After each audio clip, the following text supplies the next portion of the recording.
How to treat and cure Edwards syndrome. Edwards syndrome, also known as trisomy 18, D18, or trisomy E, is a genetic disorder caused by the presence of all or part of an extra 18th chromosome. The majority of people with the syndrome die during the fetal stage. Infants who survive experience serious defects and commonly live for short periods of time. Edwards syndrome is associated with a broad spectrum of abnormalities which consist of greater than 130 discrete defects involving the brain, heart, craniofacial structures, kidneys and stomach. The syndrome occurs in about 1 out of every 5,000 births. Edwards syndrome affects more girls than boys, around 80% of those affected are female. Women older than the age of 30 have a greater risk of bearing a child with the syndrome, although it may also occur with women younger than 30. Causes of Edwards syndrome. Cells in the human body contain 23 pairs of chromosomes that are inherited from the person's parents.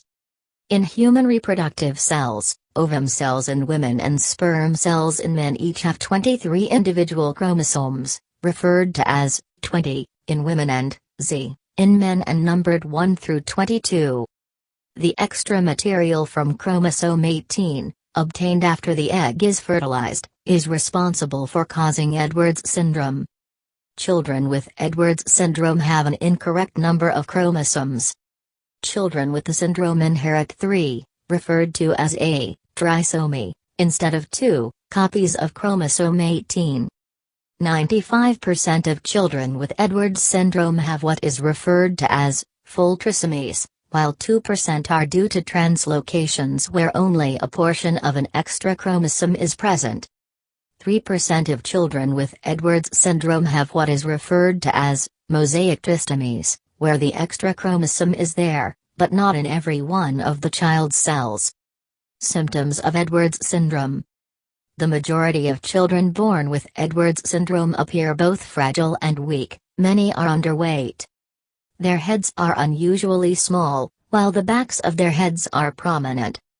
Their ears are low-set and malformed, and their mouths and jaws are small, a condition referred to as micrognathia.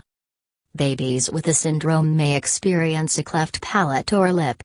Their hands are often clenched into fists, with their index finger overlapping their other fingers. Babies with Edwards syndrome can have club feet, as well as toes that may be fused or webbed. Children with the syndrome can experience problems with their lungs and diaphragm, and blood vessels which are malformed. They may present with a number of types of congenital heart disease, to include atrial septic defect, ventricular septal defect, or patent ductus arteriosus. Children with the syndrome might have an inguinal or umbilical hernia, abnormalities of their urogenital system, malformed kidneys, or undescended testicles if they are male. Diagnosing Edwards syndrome. A diagnosis of Edwards syndrome may be reached by the physical abnormalities that are characteristic to the syndrome. A physical examination of the infant can show arch-type fingerprint patterns, for example, while X-rays can show a shortened breastbone. A more definitive diagnosis can be reached through karyotyping, which involves taking a sample of the infant's blood for examination of their chromosomes. Through use of specific stains and microscopy, identification of specific chromosomes is possible and the presence of an additional chromosome 18. Treatment of Edwards syndrome. Medical science has not found a cure for Edwards syndrome at this time. Babies with the syndrome commonly present with major physical abnormalities and doctors face hard choices in regards to their treatment. Surgery can treat some of the issues related to the syndrome, yet extreme and invasive procedures might not be in the best interests of an infant whose lifespan could be measured in weeks or even days. Treatment today consists of palliative care. Approximately 5 to 10% of children with Edwards syndrome survive beyond their first year of life, requiring treatments that are appropriate for the various and chronic effects that are associated with the syndrome. Problems related to nervous system abnormalities and muscle tone affect the development of the infant's motor skills, potentially resulting in scoliosis and cross ties or esotropia. Forms of surgical intervention might be limited due to the child's cardiac health. Infants with Edwards syndrome can experience constipation caused by poor abdominal muscle tone, something that can be a lifelong problem. The results can be discomfort, fretfulness, and feeding issues. Special milk formulas, anti-gas medications, laxatives, stool softeners, as well as suppositories are potential treatments a doctor may recommend. Enemas are something that should not be given to a child with Edwards syndrome because they can deplete the child's electrolytes and alter their body fluid composition.